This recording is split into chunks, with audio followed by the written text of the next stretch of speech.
Good morning. Today is July 15th. It is 7:38 in the AM, and I'm again live streaming to share some information with you guys. The stream last night was informational on one level, and this one is informational on another. Because as we go through the process of reconnecting and some call it the Holy Spirit baptism or the Kundalini awakening, and we go through this transformation within us.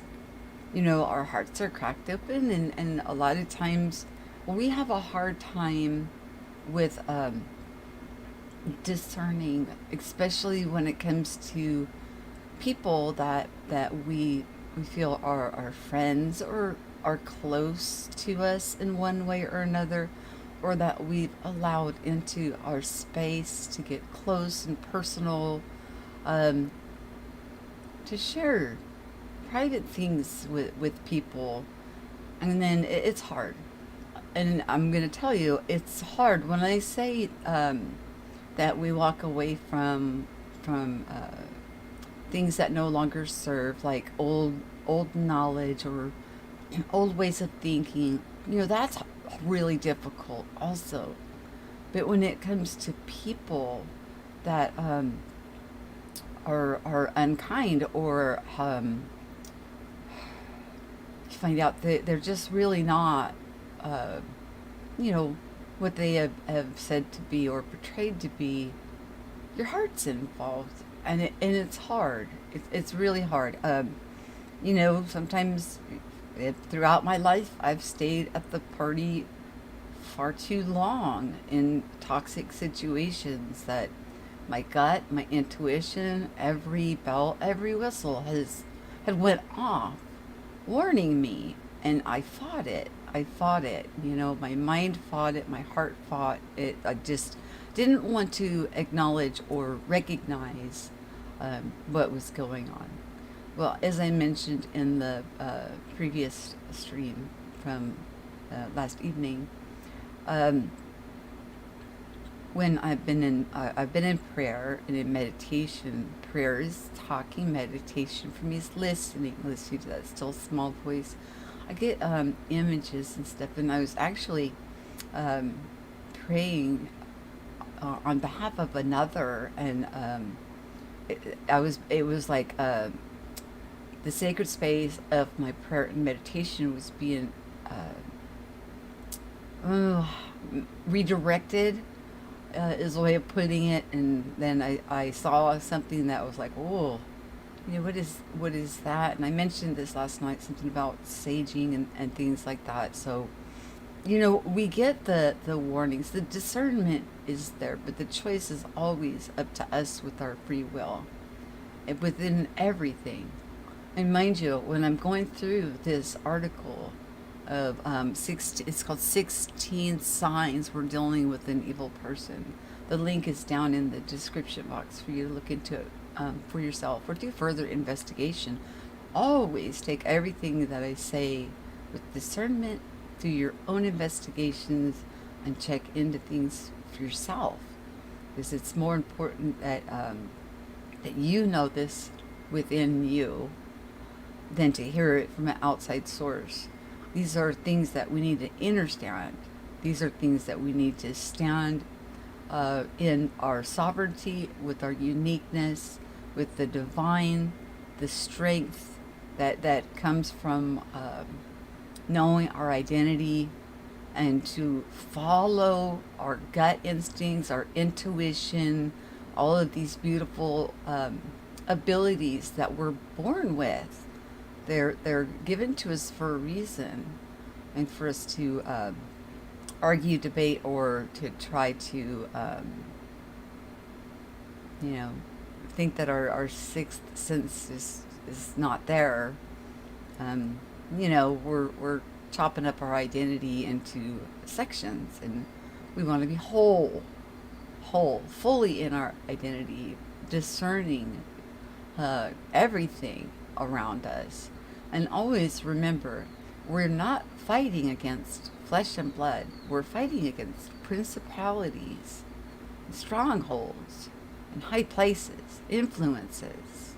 And so I did mention also last night on my live stream about, how it looked to somebody who's been nothing but kind to me in their stream when I reacted, and this person didn't know the full scope of what was going on and what it looked like from their perception. It looked terrible. It looked awful. So I'm definitely introspecting on how I'm going to react and respond, especially when I view these different platforms as like entering into your house. I'm in your house. I'm listening to what you have to share. I'm gleaning and growing from everything. Everybody shares a unique perspective, and everybody has something wonderful to offer to one another when they're being authentic. And this individual is authentic. He had no right to cause disruption in his house. He's got enough going on in real life, as do I, that I don't need the whirlwind going on around me. Okay, I want to share this article with you guys. I'm going to pull up my little television, and I'm going to screen share so you can look at the article with me as I read it to you the best I can, and that you guys discern with what is being shared in this article. It's just groundbreaking, especially since when I was, like I said, in prayer and meditation, some things were popping in, possibly because there are things that are going on around me and that I need to deal with. Whatever my heart may think, I need to do what's best for me and those around me, including my husband and all else involved. Right. We got Dachi and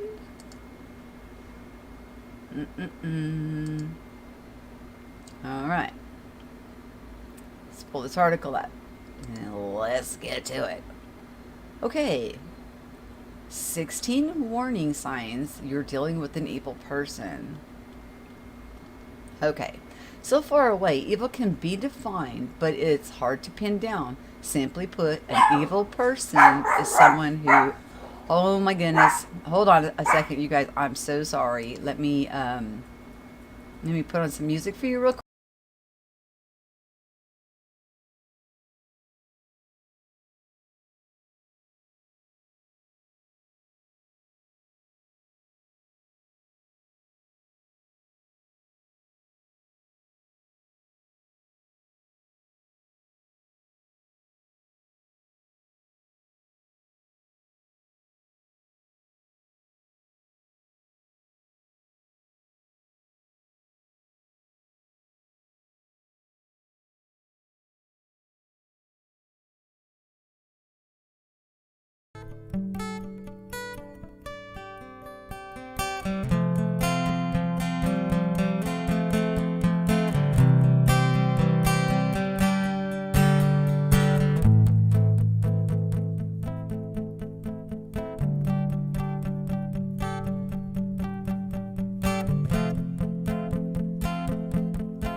So sorry about that, you guys. I really am. I usually put my Pomeranian inside because she is a talker.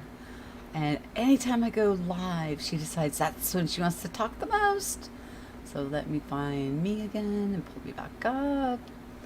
She's now inside the house and chilling out in there. So, okay, I'm back. All right, and we're back onto the screen share. Okay, I'm sorry. Let me start this over and okay. Stay far away. Evil can be defined, but it's not hard to pin down. Simply put, an evil person is someone who engages in malevolent behavior. Some argue that they're immoral, sick, depraved, or wicked, but those words are hard to define. Immorality to one is normalcy to another. But when you meet an evil person, no amount of questioning definitions will change your mind. The truth is, you will know when you see it. Evil people come from all sorts of places, often ones you wouldn't expect. We'll find them at our schools, at our churches, at our places of worship, in our homes, and of our friends. Everywhere we look. Okay, these are the warning signs of an evil person. Okay. Spot the characteristics in someone, and you may be sure that whatever good left in them, they will use it against you. There is only one solution for the evil people in our lives. Number one, they enjoy the misfortune of others. The malevolent ways of evil people often leave them so twisted and turned around on the inside that they feel good when they see misfortune. It might be a disaster on the news or a dramatic situation in front of them. They seem to delight in misfortune, to relish the bad feelings of other people. At all the times that an evil person has to hurt in their life falls away when bad things happen to other people. The real danger here is that they could create bad situations for you and others in their life in order to be able to enjoy the misfortunes that they create. It is important to recognize who they are before terrible things happen to you and the people you love. If horrible things happen, is all can help them. If horrible things happen, is all that can help them feel better. You can't salvage or save them. Number two, they have control issues. Evil people have this in common. They're controlling, but it's not all about controlling you. They often feel downright uncomfortable and powerless if they're not in control of every aspect of their lives. Malevolent people are often so cruel to the world and to the people around them that they can't entrust any part of their lives to another person. Because of this obsession, they can come off as polite, concise, and punctual. But when you let them get closer, they start controlling your life too, making you just like them. Defying the wishes of an evil person doesn't always result in outright evil actions back to you. It may be subtle, no slap to the face, but a kick to your heart. The goal of an evil person is to control the way you feel on the inside, not how you feel on the outside. Number three, they are habitually dishonest. Let's be real. Everyone lies. We all do it. Some are little lies, others are big lies. But while everyone lies, not everyone is a liar. A liar is a real special breed. They lie pathologically, constantly, and sometimes without even realizing it. Even a liar will often lie so much that their lies are what form their reality. In living a life of lies in their own mind, become prisoners of their own evil behaviors. Some evil people only lie a little bit, maybe stretching the truth to make themselves seem stronger, smarter, or better. Some evil people lie about you to others, but the one thing is for sure, they are liars. The lies serve as a tool to manipulate a reality that doesn't serve them the way they'd like. When caught in a lie, they will probably try to gaslight you, may make you question reality as it is, and make you continue to look to them as a source of strength when all they really care or I'm sorry when all they really are liars. Okay, number 4, you feel strange around them. It's been pretty well demonstrated that each of our bodies emits an energy field, which we talk about it, our gut instincts, our intuition. Why that is, we're not totally clear on. It could serve as an intuitive device or defense system. But in the same way that you eat bad food, it shows on your skin. If you're evil on the inside, it shows up in your energy field. There's people that can actually see the fields, you guys. This might be why evil people give you a creepy feeling without them having actually done anything evil to you at all. Who they are on the inside can be picked up in their subtle energy field by your energetic field.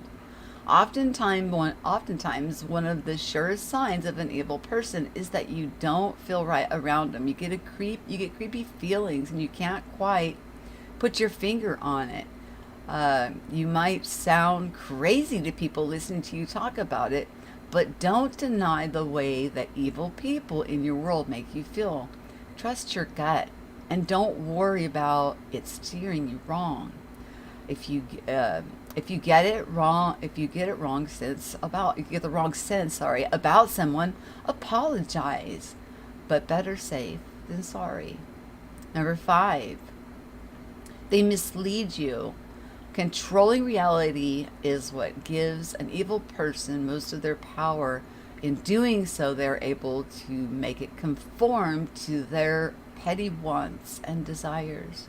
This is why evil people have to tell. They mislead you into thinking one way or another about them, about the people in your life already, and about yourself. The misleading can come in many different forms, like misquoting, lying, or stretching the truth and twisting the facts. The end result is a world of their creation and a world that you have trouble understanding or believing in. This is one way to spot an evil person, especially a sly one. Look for ways they mislead others. If you see it, go the other direction right away. Number 6, they lack remorse. Let's cover what we're talking about so far. Evil people are controlling. They are liars. They delight in misfortune. They make you feel weird on the inside. You know the worst part of it all. They aren't even sorry for the things they do and the way they make you feel. Evil people truly have no remorse. If you press them on a fact that they're unapologetic for their malevolent behavior, they'll deflect, push it off onto you, and gaslight you into thinking the reality you know to be true isn't actually true. In reality, they want to do is to maintain their current quality of life by controlling you, and an apology would indicate fallibility. Evil ones in our world want you to see perfection, to keep you wrapped around their fingers. Admission of fault would shatter that image they're carefully cultivating. Number 7. Now remember, guys, that the link for this is in the description box. I'm going to start to shorten these up. This is when my hubby comes home. It's our anniversary, and I want to I'm going to barbecue for him, and we're going to take a nice swim together and spend some time together. But okay, number 7 is they are cruel. So far, we've talked about evil people and their subtle ways to express their inner malevolent desires. Not all evil people like to be sly about it. Some choose to be outward with it. And one way they do so is through cruelty. They can come in the form of getting into fights, hurting their loved ones, their spouses, their children, their friends, or even hurting animals. Evil people are often victims of the prisons they've built for themselves, which is why they take so much joy out of the misfortune and pain. It's kind of sad, really, you guys. As I'm reading through this, it's really sad to see that, the traits of somebody who's doesn't have your highest good in mind, and the things that they will do in forms of manipulation through lying or stretching or doing things to others while leading others in a different direction, trying to continuously paint themselves in a false light, when the truth of the matter is that everybody has equal in being able to reach the divine, sovereign, unique, beautiful being that we are. We just have to be willing to put in the work, to know ourselves, to get to know ourselves. Okay, let's skip down to number 8. They lack responsibility. An evil person has no sort of moral compass. They'll do as they please and will never feel responsible for the pain they have caused to others. If they sense any sort of blame coming their way, they'll start redirecting it immediately. They love to shift blame to others and have no understanding of what an apology is. They think apologizing is for the weak. They'd much rather make you apologize to them for their mistakes. Number 9, their friends and family warn you. A lot of the times, if it's a relationship type situation, their own family members may give you hints or maybe even tell you directly of past experiences or events to, warn you off. Might talk about ex-boyfriend, ex-girlfriend who ran from them, or they may casually dismiss the problem with previous relationships and make excuses for that evil person in their lives. It's a sort of manipulation. It can also be seen as a warning sign of impending disaster, so look for that one. Number 10, they are bad friends. An evil person comes to your assistance. Know that they are doing it for a purpose. In other cases, they will not be there when things are going well for you. Once things start to go sour, they're nowhere to be found. So, they'll come to your assistance. You'll get what they can from you, whatever. They will befriend and get your trust, and then use it as tools of weapons against you. So, be careful. Be careful. I'm telling you, this is a lesson that I had to learn over and over again. And it's heartbreaking. So if we can go through this and learn discernment, and take it to the level of awareness, so that way we don't fall into some of these trappings. Let's do that. Let's do that, because we can do that. We can protect ourselves. We're well equipped. Stay prayed up. Stay covered. And these things, they're revealed. The truth's revealed. We don't always like what's revealed, but it is what it is. Okay, they're racist, sexist, homophobic, or are bigots. Evil thrives when the good are divided. This has made some of the evilest people in the world, from Hitler to Stalin to Osama bin Laden, so wildly successful.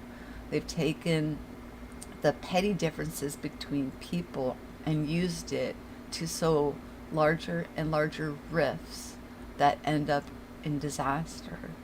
So, they come in to use the old divide and conquer pit each other against each other and tear down anything that is built up in unity. So that's a sign number 11. Number 12, they manipulate. Evil people are just as capable of showing kindness as any malevolent behavior. But what truly sets them apart is the price that comes with their kindness.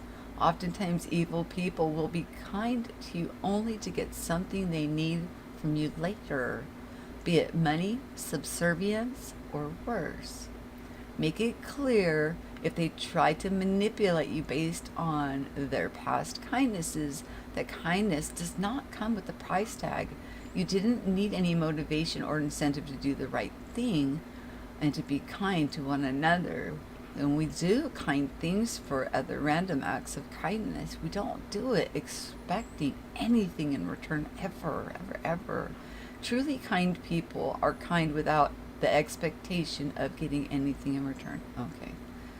Number 13, they belittle you. One of the worst manipulations of an evil person is emotional manipulation. Usually it comes in the form of being belittled. Belittling comes in a lot of different forms too. It can be playing the victim when you haven't done anything wrong, ridiculing your appearance, your body, your interests, your hopes, your hobbies, your goals, your friends, your house, your dreams.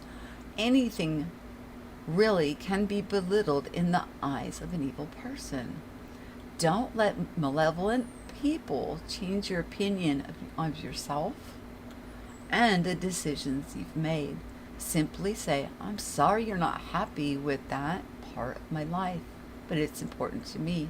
And that's that. And number 14, they confuse and conflict. In the same way that evil people use the aforementioned tactics to split up good people, they'll utilize chaos, confusion, and conflict to their benefit. The more scattered, scared, and unsure you are, the more power they are going to have over you. Don't give them power over you. You can fight back against this by being level-headed and secure in yourself. Even when you don't fully understand what's going on in your life and in your world, cooler heads prevail. Oftentimes, evil people are the ones who are putting all that confusion and conflict into your life in the first place. Don't fall into their trap. No matter what's happening, keep a cool demeanor, use a level-headed approach to handling the conflict and confusion in your life. Number 15, they lead double lives. Malevolent people will never reveal their true lives to you. Saying that they lead double lives is a huge understatement. They lead hundreds of lives. They are whoever they need to be to get what they want. They are a different person to everyone. They have a well-devised history and image they are trying to portray. The only common thing about them is that no one truly knows who they are. And last but not least is number 16. They don't have boundaries. Evil people are persistent, gregarious, intense, clingy, and fake, and in a lot of ways like boomerangs. No matter how hard you try to throw them out of your life, they always wind up clinging back around you. They'll even send others to try to contact on their behalf. It's really sad, you guys. It's heartbreaking. It's just heartbreaking. So, you break up with the boyfriend and he has his best friend call you to try to, oh, you misunderstood, or it sends you flowers, or so you got a florist at your door delivering, on his behalf. So you got other people interceding, on a situation that is wrong and that you've walked away from. Okay, but only if you let them. Okay, but there are dire consequences to doing this by letting them back in, is what it's talking about. And the malevolent person will gladly take their jacket off, kick off their shoes, and park themselves in front of the TV if you let them back in. So once you have removed yourself away and made distance from someone who's come into your life to create disharmony, havoc, dismay, drama, division, anything I was just listed off here in this, need to do what you need to do. When you walk away from that situation, it doesn't mean you don't love that person or that you don't care about that person, because we got hearts, you guys. I mean, our hearts are. Oops, wrong one. Sorry. Our hearts are huge. We have huge hearts. We love unconditionally. And it's hard. It is really hard when you've been taken advantage of in some way or form by this. I'm hoping by sharing this with you guys, and remember the link is in the description box to go and read it for yourself. Because I've been talking to an individual here lately about discernment and being assured of themselves, and this person's absolutely amazing, and when people come in, or the world voices come in, so doubt or dismay or disharmony in any way towards anybody, your family, or any kind of disruption, see it for what it is. Walk away from the situation. Don't be tied up within it, getting confounded or bound up in something that it's not in you. It's not even in your personality or in your demeanor. Over time, anybody that was led astray or pulled into situations will inevitably be able to see it for what it is, and will the light will shine on it. I have hope. I have love and appreciation and gratitude for this awakening process that we're all going through.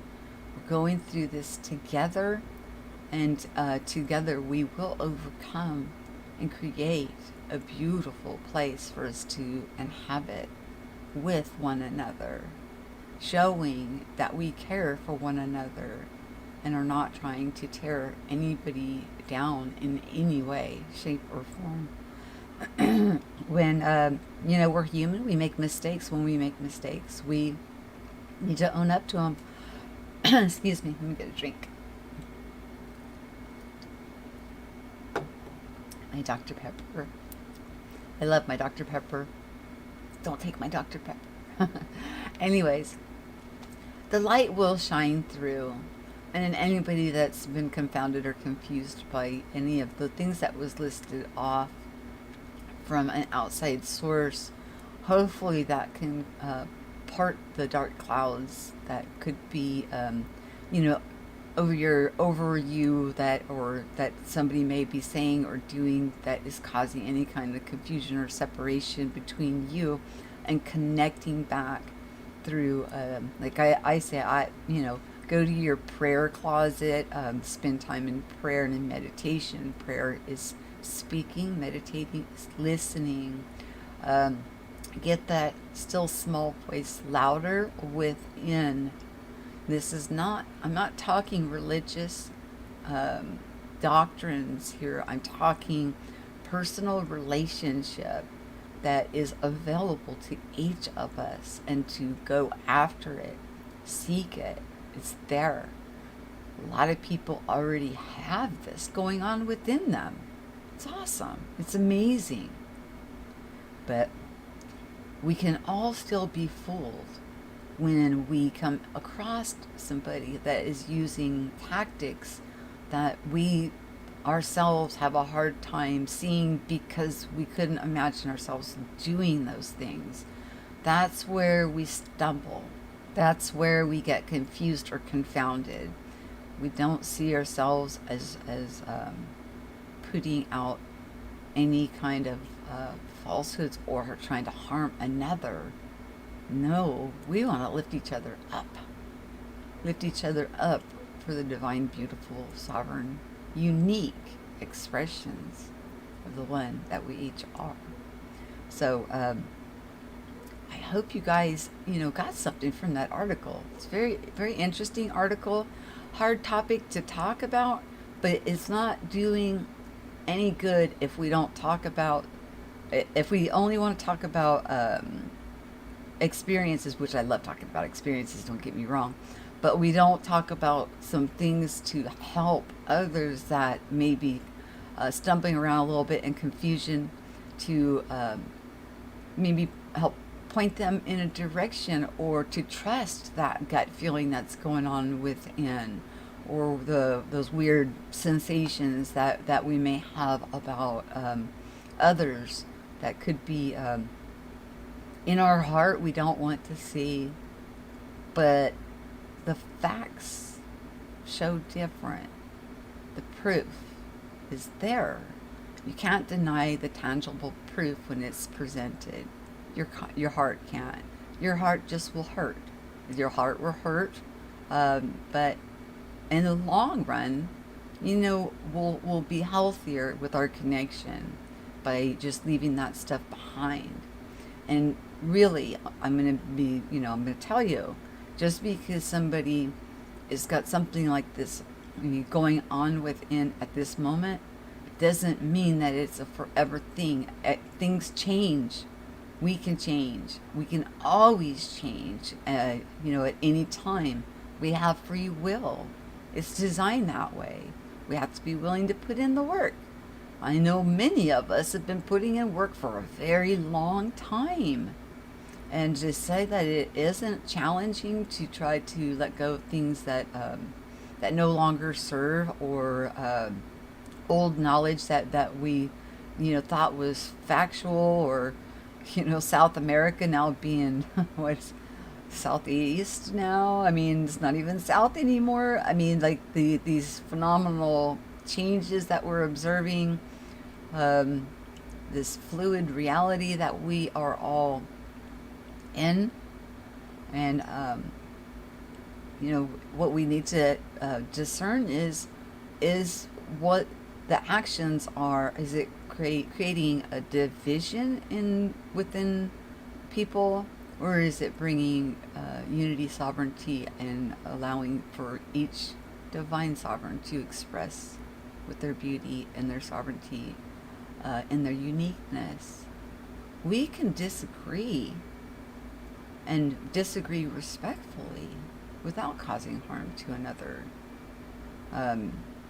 So with that, I'm going to leave it at that. And let's see what's going on in the chat. Let me say hi to you guys. Hi, Brenda Mitchell. Hi, Go-Kart Bob. My Life. JoJo's. And I'm scrolling up, sorry. Dead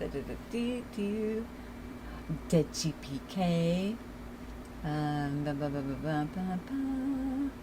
You guys have been chatting quite a bit. You got a conversation going on there. Angelfish and Voynich. And I did apologize to Voynich. I'm not above saying when I make mistakes. When I make mistakes, I will own up to it, which I brought up in the last stream. I mean, I would have an apology, and I've sent it, and now I've publicly proclaimed it. So, there it is there. So, anyways, talk about confusing. I heard last night that Sage is linked to a thing awful. What? No. That JoJo's that was when I was in prayer. I was in prayer and working with another individual, and this weird image came up, which I found something closely related, and I decided not to share it. And then something about that whatever that thing was that I saw was like putting sage around them. Sage is not a bad thing. There's a lot of customs and a lot of cultures that use sage, or even tobacco smoke, or peyote, or ceremonial things to ward off, evil spirits and things like that. I was just talking about what I was shown, and then I heard something about sage. Not that sage is evil. I've never heard that sage is evil. Actually, when I worked for the tribe, it was used in their ceremonies for cleansing rituals. But does that mean that somebody that may be have an identity crisis or confused is um, could be using sage? Sure, they could. Why not? I mean, I don't know. I'm just going off of what I said. So don't twist what I'm saying into what you think that I'm saying. I'm not saying that at all. So hopefully we clarified that. Yeah, it is heartbreaking, Brenda. It really is. But know this, though, there's always hope for anybody and everybody. Everybody has the choice with their free will. We all have free will. And with our free will, then we make our choices. We want to put the work in, we put the work in. If we want to change our ways, we'll change our ways. If we want to expand our heart and just love everybody, we'll expand our heart and we'll love everybody. But even with that, realize, your heart's going to get hurt. Your heart is going to get hurt. Sometimes it's just going to happen. Anyways, move forward. Yes. Time to press on, keep on keeping on. We're going to keep on moving forward, and I am gonna release those mind exercises. I'm gonna time them out so they'll be released because they're already made, they're already uploaded, they're ready to go. I just haven't released them yet because of this whirlwind of stuff that is coming to my awareness. So we deal with things the best way that we know how. We try to reach out to people to give heads up. Maybe they're not aware. Maybe they are. I don't know. Only thing I can do is go off of reaction, or how people position themselves. So with that, you guys, I love you guys. It's been almost an hour, and we are always going to be pressing forward. Yes. Yeah, you burn sage constantly to cleanse. Yeah, that is something that I am aware of, and like I said, when I was at the tribe, it was part of the ritual. It was beautiful. I was just shown something, and then say, I don't know if it was just like trying to point me in a direction of something I didn't want to look at, or I don't know. I mean, we see these things, and just like the dream, we have dreams or visions or things of that nature. The dreamer of the dream is going to be the one who has the interpretation. We can help with the interpretation, or try to help them to interpret, but ultimately, it's the dreamer that's going to get the correct interpretation, because it's going to resonate with the dream work that is going on within them. And I often talk about, when we're sleeping, the instructions are sewn up within us, and we're doing dream work. That's how amazing we are. We are so much more than just flesh and blood. We are so much more than just this suit that we walk around in. We're expansive, we're extensive, we're unique, we're sovereign, we're divine, and beautiful. And I love it when people share from whatever their culture, their background, their history, their experiences, and I admire the beauty in everything that we share with one another. So don't misunderstand my position on things. My position has not changed. The platform has not changed.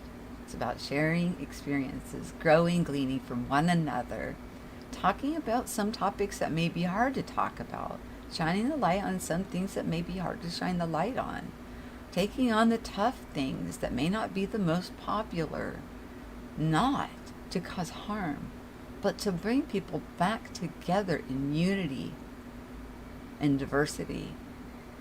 We are all one. After all, doesn't matter. We're all human beings, mankind.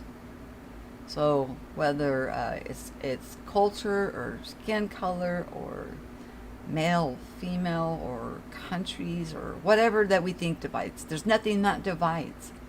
Each of us are unique and have so much to offer, which keeps this place so beautiful and interesting. I don't want a bunch of people who think exactly like me or who are going to agree with me 100% of the time. And come on. But we need to, I guess, relearn how to agree to disagree, or to, and to walk away in peace without wanting to create harm to another. Hi, Red Pill Paul. How are you doing? You're late. I'm just about to zip it up.